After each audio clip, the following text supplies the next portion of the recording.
Le fait pourrait se transformer en affaire d'État, provoqué par de nombreux commentaires de citoyens mécontents, à la fois sur la toile et dans les chaumières. À l'origine, une note de service publiée en interne par Ernest Dikoum, le directeur général de Camerco, traitant de la suspension d'une passagère sur le réseau de la compagnie. On lui reproche d'avoir volontairement détruit le coussin d'assises d'un siège avant de le photographier et le publier sur les réseaux sociaux, ce malgré les mises en garde répétées de l'équipage à l'endroit duquel elle a tenu des propos désobligeants et injurieux. Mais la note, qui était supposée rester en interne, va faire l'objet d'une fuite et sera diffusée sur les réseaux sociaux le même jour, provoquant une levée de boucliers de la part des Camerounais.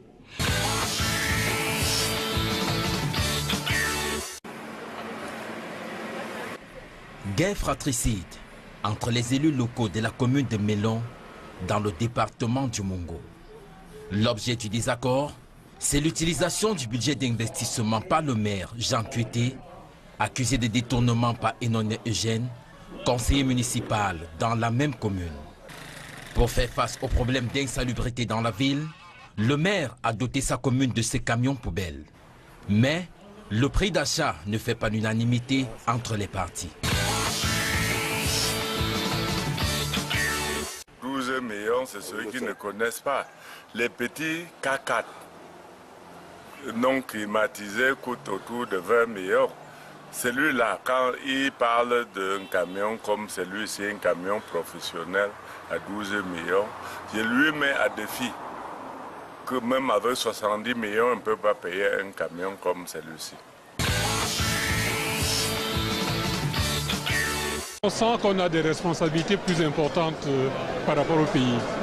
Et effectivement, quelque part, on se demande si on sera à la hauteur des défis, si on pourra contribuer comme on le doit au développement et la paix et la stabilité du pays. Je suis comme un poisson qui apprend à nager. Ce que j'espère, c'est que je m'adapterai rapidement. Je crois qu'on va continuer, on va s'associer avec les anciens. Il faut qu'ils nous donnent des conseils de ce qu'on va faire ici dans cette maison pour le bien-être de la population et travailler vraiment dans la tranquillité et dans le norme. Et que notre pays vraiment soit en paix. Et de vivre ensemble, vraiment, il faut qu'on déploie de ça.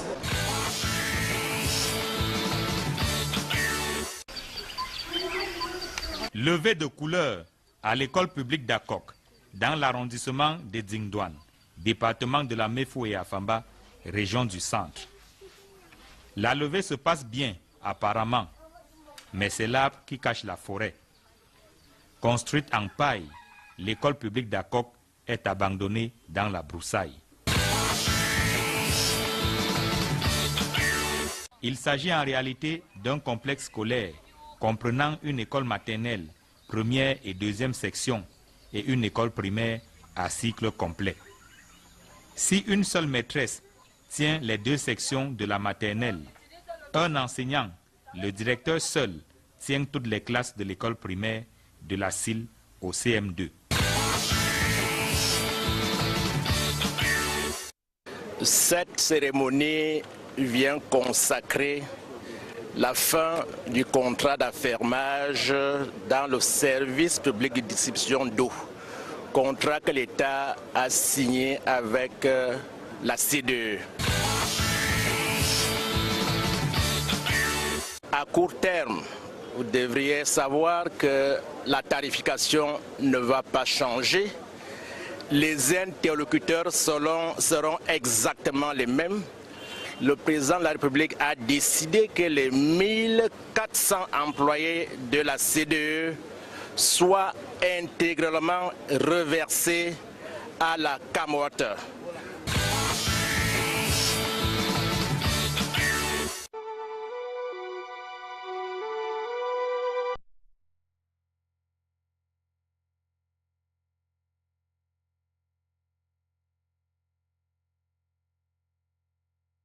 Après journalistes y résidents ont fait le choix de partir pour des régions plus stables. Se rester se heurte à de nombreux obstacles.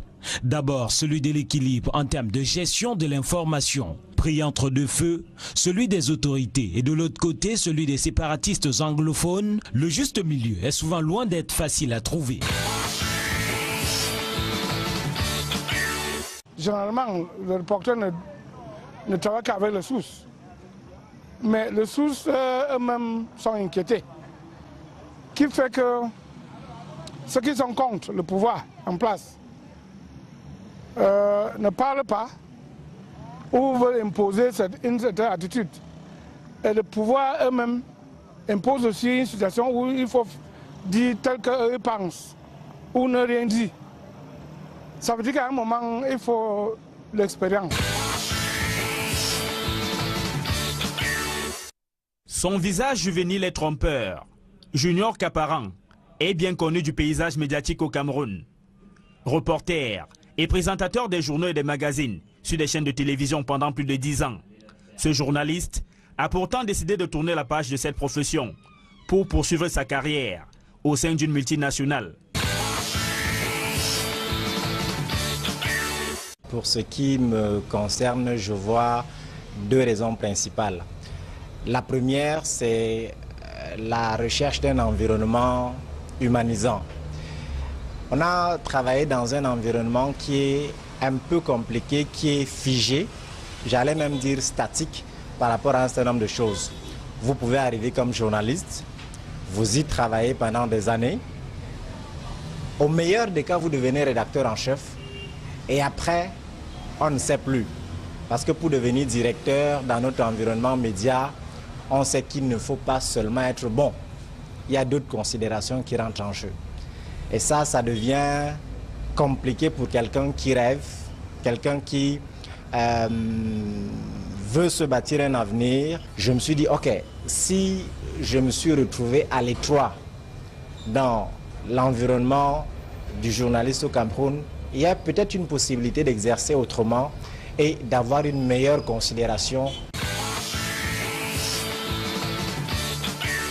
J'ai choisi de rester dans la presse parce que dès le départ, c'était un peu comme une vocation. Parce que en 91, je rentre dans l'équipe de la Nouvelle Expression.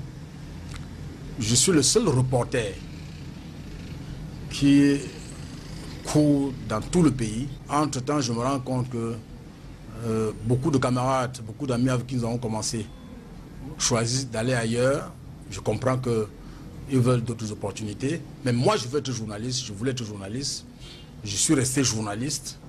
J'ai appris à travers ce métier que pour rester journaliste, il faut éviter, il ne faut pas être tenté par de l'argent. Parce qu'un journaliste qui est tenté par beaucoup d'argent ne peut plus bien assumer ce métier.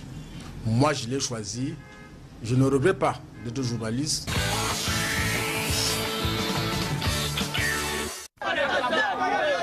C'est une foule en furie qui a pris d'assaut le commissariat de sécurité publique de la ville de Bafia pour réclamer qu'on lui remette le dénommé Abou Idrissou, âgé de 20 ans, accusé de meurtre afin qu'elle procède à son lynchage.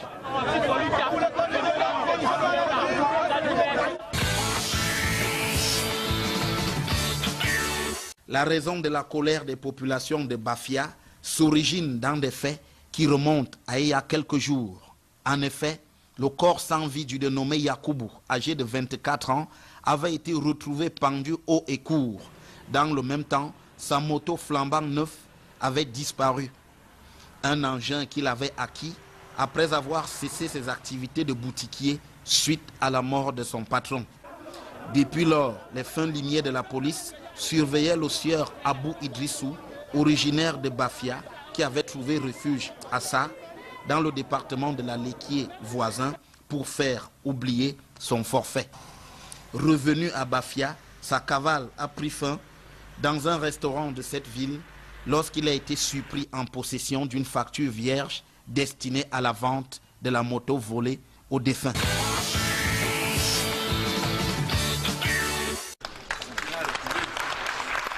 Il n'y a donc pas eu de surprise. Marcel Nyadjifenji retrouve un siège auquel il est habitué depuis 5 ans. Le président de la République a opté pour la continuité et les sénateurs ont juste posé l'acte qu'il fallait dans le strict respect des consignes de vote répercutées par le secrétaire général du comité central du RDPC, Jean Kueté.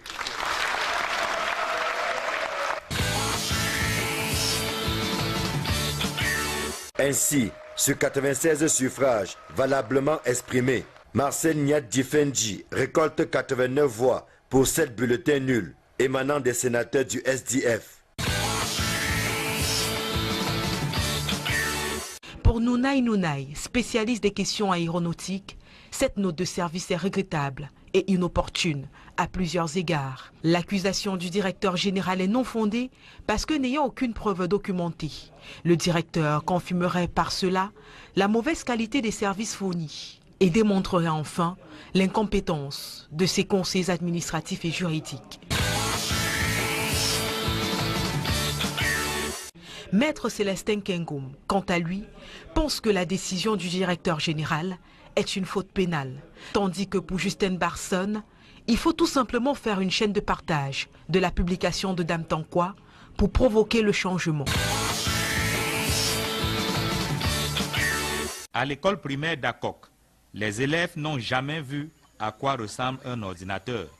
Pourtant, ils doivent suivre les cours d'informatique. Ici également, il n'existe pas d'espace pour les cours d'EPS. Pourtant, les enfants doivent subir les épreuves physiques et sportives au CEP. Les frais d'APE ont été revus à la hausse. Ils avoisinent les 20 000 francs CFA par enfant. Mais jusque-là, pas facile de sauver l'école publique d'Akok. Ceux-là qui vous parlent de passion en direct, nous savons exactement comment ça se passe dans le côté jardin. Ce n'est pas toujours évident. Je ne dis pas que les gens ne doivent pas vivre leurs rêves, mais on peut prolonger ce rêve-là. Et c'est ce que moi, particulièrement, j'ai choisi de faire. Je le comprends. Je ne peux pas dire qu'il n'était pas passionné.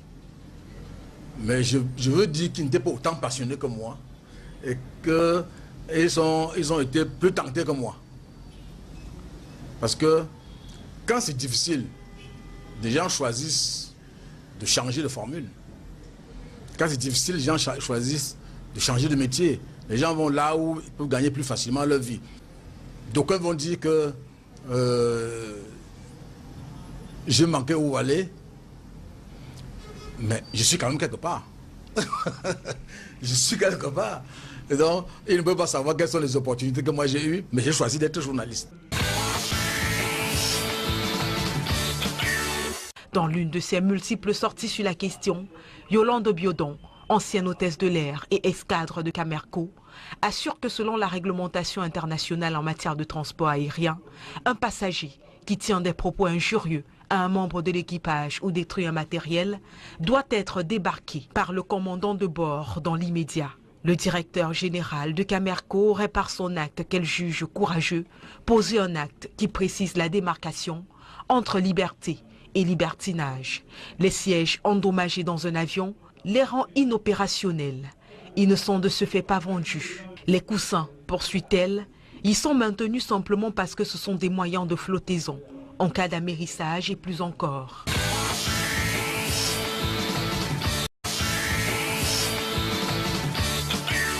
Généralement, le reporter ne travaille qu'avec les sources. Mais les sources eux-mêmes sont inquiétés. Qui fait que ceux qui sont contre le pouvoir en place ne parlent pas ou veulent imposer une certaine attitude. Et le pouvoir eux-mêmes impose aussi une situation où il faut dire tel qu'eux pensent ou ne rien dire. Ça veut dire qu'à un moment, il faut l'expérience. Son visage juvénile est trompeur. Junior Kaparan est bien connu du paysage médiatique au Cameroun. Reporter et présentateur des journaux et des magazines sur des chaînes de télévision pendant plus de 10 ans. Ce journaliste a pourtant décidé de tourner la page de cette profession pour poursuivre sa carrière au sein d'une multinationale. Pour ce qui me concerne, je vois deux raisons principales. La première, c'est la recherche d'un environnement humanisant. On a travaillé dans un environnement qui est un peu compliqué, qui est figé, j'allais même dire statique par rapport à un certain nombre de choses. Vous pouvez arriver comme journaliste, vous y travaillez pendant des années. Au meilleur des cas, vous devenez rédacteur en chef et après, on ne sait plus.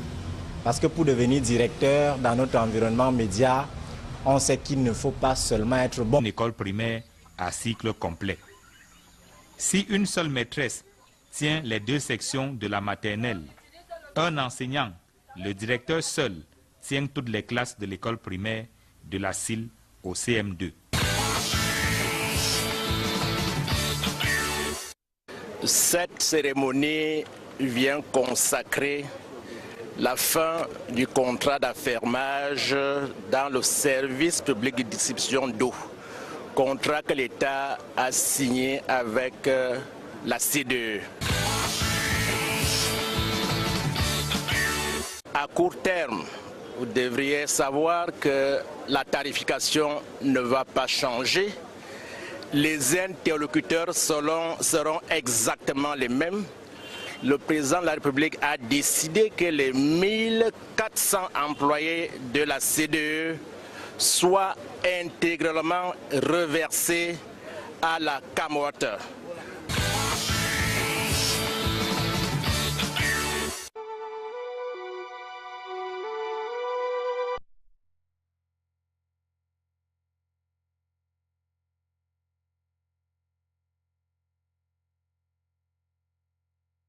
Nombreux journalistes y résidents ont fait le choix de partir, porte des régions plus stables. Se rester se heurte à de nombreux obstacles.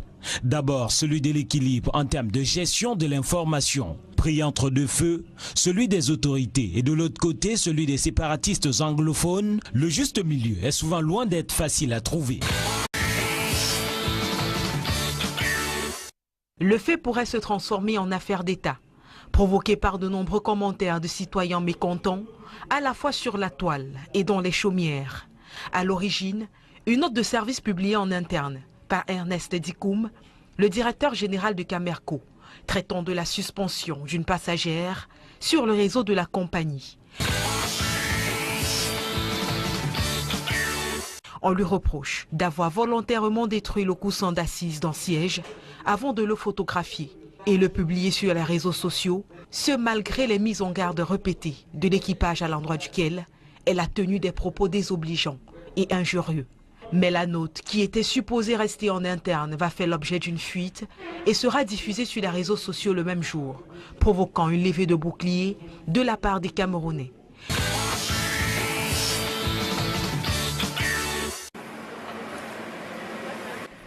Guerre fratricide entre les élus locaux de la commune de Mélon dans le département du Mungo.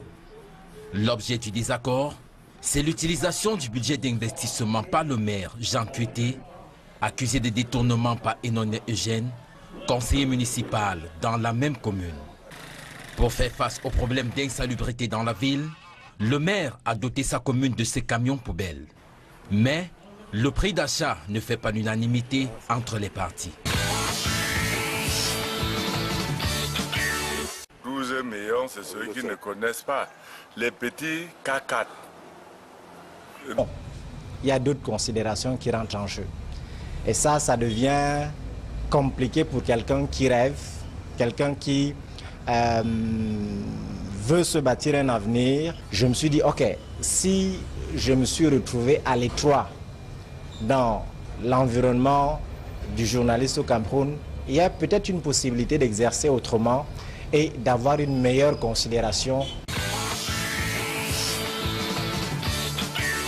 J'ai choisi de rester dans la presse parce que dès le départ, c'était un peu comme une vocation. Parce que en 91, je rentre dans l'équipe de la Nouvelle Expression. Je suis le seul reporter qui court dans tout le pays. Entre-temps, je me rends compte que beaucoup de camarades, beaucoup d'amis avec qui nous avons commencé choisissent d'aller ailleurs. Je comprends qu'ils veulent d'autres opportunités. Mais moi, je veux être journaliste, je voulais être journaliste. Je suis resté journaliste. J'ai appris à travers ce métier que pour rester journaliste, il faut éviter, il ne faut pas être tenté par de l'argent. Parce qu'un journaliste qui est tenté par beaucoup d'argent ne peut plus bien assumer ce métier. Moi, je l'ai choisi. Je ne regrette pas d'être journaliste.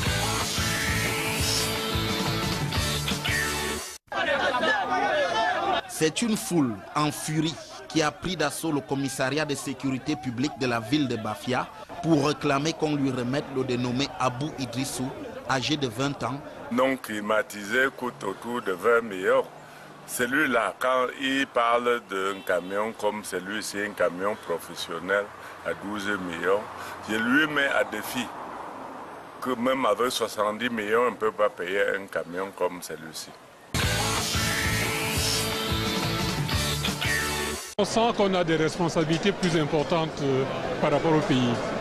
Et effectivement, quelque part, on se demande si on sera à la hauteur des défis, si on pourra contribuer comme on le doit au développement et la paix et la stabilité du pays. Je suis comme un poisson qui apprend à nager. Ce que j'espère, c'est que je m'adapterai rapidement.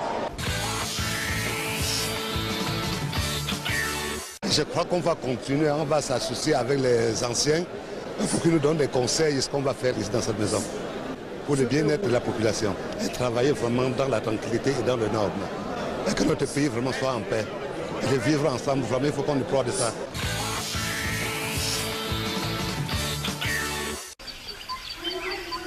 Levée de couleur à l'école publique d'Akok, dans l'arrondissement de Dzingdouane, département de la Mefou et Afamba, région du centre.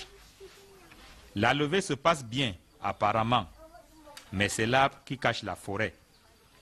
Construite en paille, l'école publique d'Akok est abandonnée dans la broussaille. Il s'agit en réalité d'un complexe scolaire comprenant une école maternelle, première et deuxième section, et une